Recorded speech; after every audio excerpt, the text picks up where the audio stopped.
ഒരു നീതിയും. എന്നാൽ മാർക്സിസ്റ്റ് പാർട്ടിയുടെ പിണറായിയിലെ പൊന്നതമ്പുരാന്റെ പാർട്ടിയോട് മറ്റൊരു നീതിയും എന്നുള്ള തീരുമാനവുമായിട്ട് നിങ്ങൾ മുന്നോട്ട് വന്നാൽ നിങ്ങളുടെ കാക്കിയെ ബഹുമാനിക്കാൻ ഞങ്ങൾക്കൊരൽപ്പം ബുദ്ധിമുട്ടുണ്ടാകും എന്ന് സൂചന നൽകാൻ ഈ അവസരത്തെ ഞാൻ ആഗ്രഹിക്കുകയാണ്. എന്നാൽ കൂട്ടത്തിൽ ഞങ്ങൾ പറയുകയാണ്, നിങ്ങളുടെ കാക്കിയെ ഞങ്ങൾ നിങ്ങളെക്കാൾ ബഹുമാനിക്കുകയാണ്. നിങ്ങളെ കാക്കി വസ്ത്രം അണിഞ്ഞത് 18 വയസ്സ് കഴിഞ്ഞ് പഠിച്ച് പോലീസിന് നിങ്ങൾക്ക് ജോലി കിട്ടിയപ്പോഴാണ്.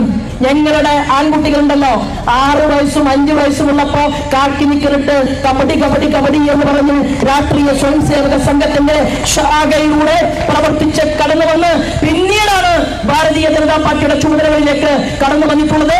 ആ കാക്കിയെ ഞങ്ങൾ ബഹുമാനിക്കും.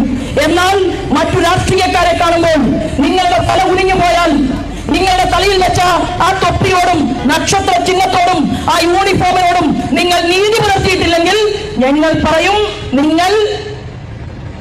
പറയും പോലീസിനെ ഞങ്ങളുടെ കുട്ടികളും വേറെ ചില കാര്യങ്ങളൊക്കെ പറയും. തെറിയല്ല. എല്ലാ നാട്ടുകാരും പോലീസ് അധികാരികൾ ഉൾപ്പെടെ മുഴുവൻ ആളുകൾക്കും സഹോദരി സഹോദരന്മാർക്കും ഹൃദയപൂർവ്വം നമസ്കാരം. നമ്മൾ ഇന്നിവിടെ നിൽക്കുന്നത് വളരെ സന്തോഷത്തോടു കൂടിയിട്ടാണ്. ഞാൻ ഒരു തവണ ഈ വേദിയിൽ വരികയും അന്ന് 7 മെമ്പർമാർ ഇവിടെയുള്ള നമ്മുടെ ജയിച്ച ജനപ്രതിനിധികൾ മുഴുവൻ പേർക്കും ഷാൾ അണിയിച്ച് സ്വീകരിക്കുകയും ഇന്ന് നമ്മുടെ ജില്ലയുടെ അധ്യക്ഷൻ ഈ പരിപാടിയിൽ നിങ്ങളോടൊപ്പം ചേർന്ന് നിൽക്കാൻ ആഗ്രഹിക്കുകയും ചെയ്ത് പോകുന്നതിനിടയിൽ ജില്ലയുടെ അധ്യക്ഷനും നിയോജകമണ്ഡലത്തിന്റെ അധ്യക്ഷനും ആവശ്യപ്പെട്ടതിനനുസരിച്ച് അന്ന് ഗ്രാമപഞ്ചായത്തിലേക്ക് ജയിച്ച ജനപ്രതിനിധികൾ മാത്രമായിരുന്നു ഇവിടെ ഇരിക്കുന്ന ഓരോ എന്റെ സഹപ്രവർത്തകരും. ഇന്ന് ഈശ്വരാനുഗ്രഹം കൊണ്ട് അല്ലെ, ദൈവം പ്രാർത്ഥിക്കുന്നവരുടെ കൂടെയാണ് എന്ന് പറഞ്ഞുകൊണ്ട് നമ്മളുടെ കൂടെ ഈശ്വരാനുഗ്രഹം കിട്ടി. നമ്മളിവിടെ പ്രസിഡന്റും വൈസ് പ്രസിഡന്റുമാരും ഒക്കെ ആയിട്ട് വൈസ് പ്രസിഡന്റുമായി പഞ്ചായത്തിന്റെ അധികാരം ഏറ്റെടുത്തതിനു ശേഷവും ഇവിടെ വരണം എന്ന് ആവശ്യപ്പെട്ടതിനനുസരിച്ച് ഞാൻ ഇവിടെ നിൽക്കുകയാണ്. വളരെ ഹൃദയം നിറഞ്ഞുകൊണ്ടാണ് ഈ അരൂർ നിയോജക മണ്ഡലത്തിൽ നമ്മൾ നിൽക്കുന്നത്. കാരണം ഓരോ പ്രദേശവും പരിശോധിച്ച് നോക്കിയാൽ നമുക്ക് മനസ്സിലാക്കാൻ സാധിക്കും, കേരളം അപ്പാടെ വലിയ മാറ്റത്തിനുള്ള കേളികൊട്ട് ഒരുങ്ങുകയായിരുന്നു. എന്നാൽ ഇപ്പോ തെരഞ്ഞെടുപ്പ് റിസൾട്ട് വന്നപ്പോ ചില ആളുകളൊക്കെ ഞങ്ങളോട് ചോദിച്ചു, നിങ്ങൾ എന്തേ 2ാം സ്ഥാനത്തായി പോയത്?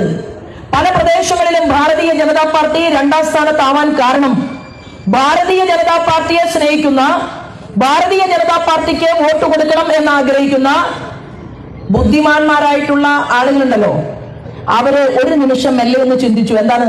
BJPക്ക് ഞങ്ങൾ കൈ കൊടുത്താൽ ഭാരതീയ ജനതാ പാർട്ടി ജയിക്കാൻ സാധിച്ചില്ലെങ്കിൽ ഏതെങ്കിലും കാരണവശാൽ ഈ പിണറായി വിജയന്റെ പാർട്ടിക്കാർ ആരെങ്കിലും ജയിക്കുമോ എന്നുള്ള ഭയപ്പാടുകൊണ്ടാണ് പല വാർഡുകളിലും ഒരു മേലനങ്ങി പണിയെടുക്കാത്ത കോൺഗ്രസുകാർ വിജയിച്ച് ഇന്ന് കേരളത്തിന്റെ മുന്നിൽ നിൽക്കുന്നത് എന്നുള്ളതാണ് യാഥാർത്ഥ്യം. അല്ലാതെ കോൺഗ്രസിന്റെ പ്രവർത്തനത്തിന്റെ മികവ് കൊണ്ടല്ല. ഇപ്പോ കേരളത്തിൽ പഞ്ചായത്ത് തെരഞ്ഞെടുപ്പ് കഴിഞ്ഞപ്പോ പരസ്പരം പിച്ചി നോക്കുകയാണ്, ഇത് സ്വപ്നമാണോ യാഥാർത്ഥ്യമാണോ എന്ന് കോൺഗ്രസിന് മനസ്സിലായിട്ടില്ല. എന്താ കാരണം? ഇന്ത്യൻ നാഷണൽ കോൺഗ്രസ്, അതിലെ നേതാക്കന്മാർ അവർ ദേശീയ രാഷ്ട്രീയത്തിൽ 1947 മുതൽ ഈ രാജ്യത്തിന് സ്വാതന്ത്ര്യം കിട്ടിയതിനു ശേഷം എത്രയോ പതിറ്റാണ്ടുകൾ ഇന്ത്യ മഹാരാജ്യത്ത് ഭരിച്ചു. ആ ഭരണകൂടത്തെ നോക്കിക്കൊണ്ട് കേരളത്തിലെ മാർക്സിസ്റ്റ് പാർട്ടി അവര് പറഞ്ഞു, ബൂർഷ്വാ പാർട്ടിയാണ് ഇന്ത്യൻ നാഷണൽ കോൺഗ്രസ്, ആ കോൺഗ്രസിനെ പരാജയപ്പെടുത്തണം. ആ കോൺഗ്രസ് രാജ്യത്ത് അഴിമതിയിലൂടെ മുന്നോട്ട് പോവുകയാണ്. ആ കോൺഗ്രസിന് രാജ്യത്തെ ജനങ്ങളുടെ മുന്നിൽ ഒന്നും വെക്കാൻ സാധിച്ചിട്ടില്ല. ഭാരതം എന്ന് പറയുന്നത് ലോകത്തെ വലിയ വലിയ രാജ്യങ്ങളുടെ മുന്നിൽ പിച്ചച്ചട്ടിയുമായി നിൽക്കുകയാണ്. എന്നാൽ ബ്രിട്ടീഷുകാരൻ നമ്മളെ ഇവിടെ സ്വാതന്ത്ര്യം നൽകി അവർ ഈ നാട്ടിൽ നിന്ന് പോകുന്ന സമയത്ത് ഓരോ വ്യക്തിയുടെയും തലയെണ്ണിക്കൊണ്ട് അവർ നിരവധി പൊൻനാണയങ്ങൾ ഖജനാവിൽ സൂക്ഷിച്ചുകൊണ്ടാണ് നമ്മുടെ രാജ്യത്തു നിന്ന് രാജ്യത്തെ അടിച്ചമർത്തി ഭരിച്ച ഒരു ഭരണകൂടം മുന്നോട്ട് പോയത്. അവിടെ നിന്നാണ് കോൺഗ്രസ് തുടങ്ങിയത്. പക്ഷേ കോൺഗ്രസ് തുടങ്ങുമ്പോ ഈ ഇന്ത്യ മഹാരാജ്യത്ത് ഏറ്റവും കൂടുതൽ ആളുകൾ ആഗ്രഹിച്ചത് ഏറ്റവും പ്രഗത്ഭനായിട്ടുള്ള കോൺഗ്രസിലെ തന്നെ ഉരുക്കു മനുഷ്യനായിട്ടുള്ള സർദാർ വല്ലഭായ് പട്ടേൽ ഈ രാജ്യത്തിന്റെ പ്രധാനമന്ത്രിയാകണം എന്നായിരുന്നു. എന്നാൽ രാജ്യത്തെ ബഹുഭൂരിപക്ഷം വരുന്ന ഇന്ത്യൻ നാഷണൽ കോൺഗ്രസിലെ പ്രവർത്തകന്മാർ ആഗ്രഹിച്ച നിരവധി നേതാക്കൾ ആഗ്രഹിച്ച ആ സർദാർ വല്ലഭായ് പട്ടേലിന് ഇന്ത്യയുടെ പ്രധാനമന്ത്രി കസേരയിൽ ഇരിക്കാൻ യോഗമുണ്ടായില്ല. എന്താ കാരണം? അത് കുടുംബാധിപത്യ വാഴ്ച എന്നുള്ള രീതിയിൽ ശ്രീമാൻ ജവഹർലാൽ നെഹ്റുവിന് തന്റെ അച്ഛന്റെ കൂടെ നടന്നു എന്ന ഒറ്റ കാരണം കൊണ്ട്, അല്ലാതെ കോൺഗ്രസിന് വേണ്ടി കാലാകാലമായിട്ട് പ്രവർത്തിച്ചു എന്നുള്ളത് കൊണ്ടല്ല. ഇന്ത്യൻ നാഷണൽ കോൺഗ്രസിന് കറകളഞ്ഞ കോൺഗ്രസിന്റെ പ്രത്യയശാസ്ത്ര പ്രതിബദ്ധതയുള്ള വ്യക്തിയായി എന്നുള്ളത് കൊണ്ടല്ല. ഗാന്ധിയൻ സോഷ്യലിസത്തെ വിശ്വസിച്ചു എന്നുള്ളത് കൊണ്ടല്ല. ശ്രീമാൻ ജവഹർലാൽ നെഹ്റു രാജ്യത്തിന്റെ പ്രധാനമന്ത്രിയായത് ഈ നാട്ടിൽ സ്വാതന്ത്ര്യ സമരത്തിന് നേതൃത്വം കൊടുത്ത, ഈ രാജ്യത്ത് സ്വാതന്ത്ര്യം നേടിയെടുക്കാൻ വേണ്ടിയിട്ട് ജീവാഹൂതി ചെയ്തിട്ടുള്ള എത്രയോ ആളുകളുടെ ആഗ്രഹത്തിന്റെ ഘടകവിരുദ്ധമായിട്ടാണ് ഇന്ത്യൻ നാഷണൽ കോൺഗ്രസിന്റെ നേതൃത്വത്തിൽ ശ്രീമാൻ ജവഹർലാൽ നെഹ്റു പ്രധാനമന്ത്രിയായത്. അന്ന് സർദാർ വല്ലഭായ് പട്ടേൽ ഈ രാജ്യത്തിന്റെ പ്രധാനമന്ത്രി ആയിരുന്നു എങ്കിൽ നമ്മൾ തിരിഞ്ഞു നോക്കുമ്പോ 30 കൊല്ലം മുമ്പ് ഇന്ത്യ അമേരിക്കയോളം കിടപിടിക്കാൻ സാധിക്കുന്ന ശക്തിശാലിനിയായി ഈ ഭാരതം മാറുമായിരുന്നു. സാധിച്ചില്ല. ഞാൻ പറയുമ്പോൾ ഈ പ്രസംഗം കേൾക്കുന്നതിൽ ഇന്ത്യൻ നാഷണൽ കോൺഗ്രസിന്റെ നല്ലവരായിട്ടുള്ള കോൺഗ്രസുകാർക്ക് ജവഹർലാൽ നെഹ്റു എന്ന് പറഞ്ഞാൽ അവർക്ക് ജവഹർലാൽ നെഹ്റുവിനെ കുറിച്ച് പറയുന്നത് എന്തെങ്കിലും നെഗറ്റീവായി പറയുന്നത് അവർക്ക് ആക്സെപ്റ്റ് ചെയ്യാൻ, സ്വീകരിക്കാൻ നല്ല വൈഷമ്യം ഉണ്ടാകും.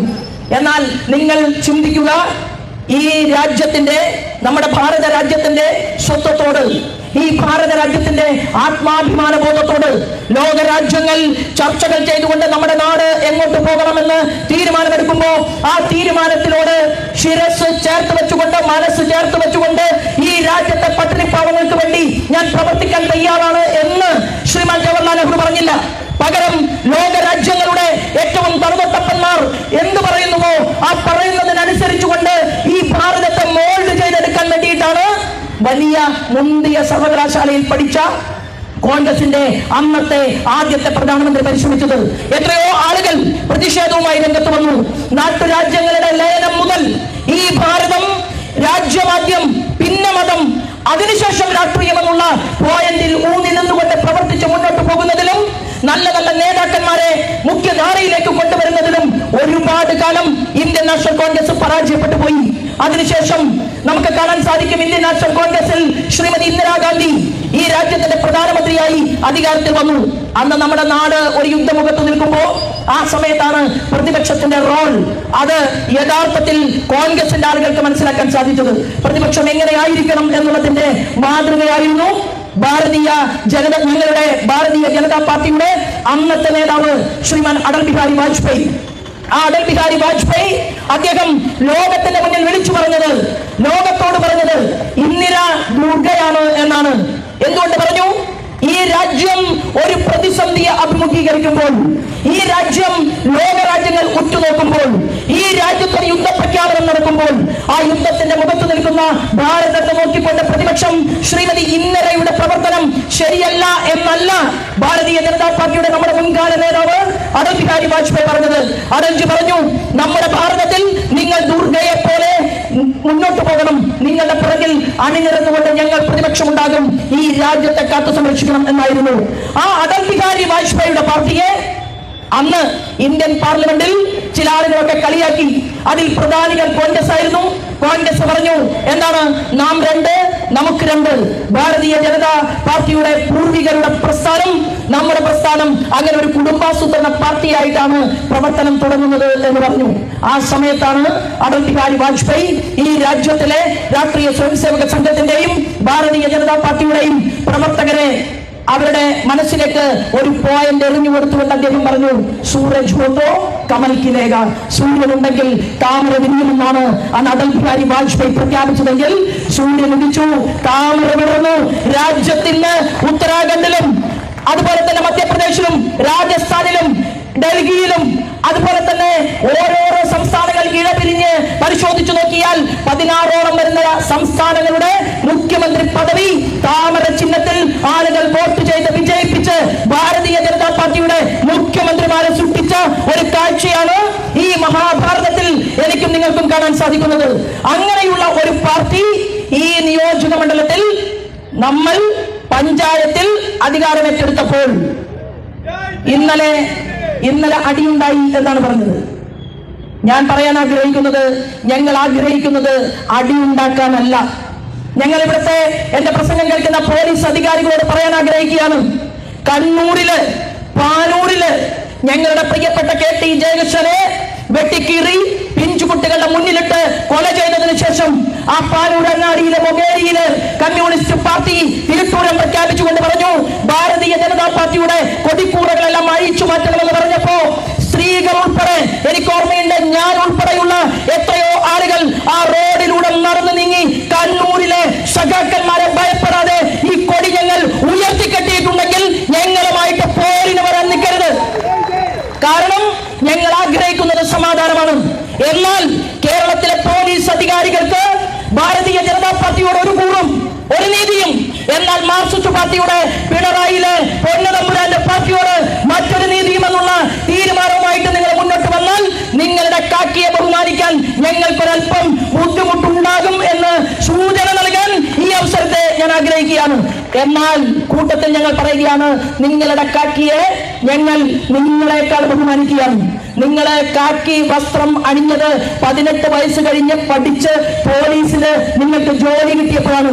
ഞങ്ങളുടെ ആൺകുട്ടികളുണ്ടല്ലോ, 6 വയസ്സും 5 വയസ്സും ഉള്ളപ്പോ കാക്കി നിക്കറിട്ട് കബഡി കബഡി കബഡി എന്ന് പറഞ്ഞ് രാഷ്ട്രീയ സ്വയംസേവക സംഘത്തിന്റെ ശാഖയിലൂടെ പ്രവർത്തിച്ച് കടന്നു വന്ന് പിന്നീടാണ് ഭാരതീയ ജനതാ പാർട്ടിയുടെ ചുമതലകളിലേക്ക് കടന്നു വന്നിട്ടുള്ളത്.